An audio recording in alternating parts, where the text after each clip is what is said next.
ჩვენ გავუშვით ხელიდან ის რომ შეიძლება არა თუ რეგიონალური თვალსაზრისით არამედ სოფლიო პოლიტიკაში ერთ-ერთი უსერიოზულეს სახელმწიფოდ და ფენომენად ქცეულიყავით უკვე მე-19 საუკუნეში ჩვენი მდგომარეობიდან გამომდინარე იქიდან გამომდინარე რომ ჩვენი მეზობლები ირანი და ოსმალეთი ფრიად სუსტებოდა და ის რომ იმდროინდელი კავკასიის მოსახლეობის ისე ერთადერთი პრობლემა როგორც ჩვენ ვისაუბროთ ქონდა დაღესტანთან და ანჩეინ დაწყებული ჩერქეზეთიდან დამთავრებული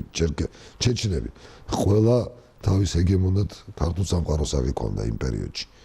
და ეს ყველაფერი რა თქმა უნდა ძალიან დიდ შესაძლებლობას და პერსპექტივას აჩენდა რომ აღარაფერს ვამბობ რომ აზერბაიჯანის დღევანდელი მოსახლეობას და სომხეთისაც საქართველოს შეხურებდა როგორც პრინციპში მხსნელს და წინამძღოლს რომ ეს ყველაფერი ჩვენ შეგვეძლო გაგვეხორციელებინა დიდ პოლიტიკურ და ეკონომიკურ დივიდენდებად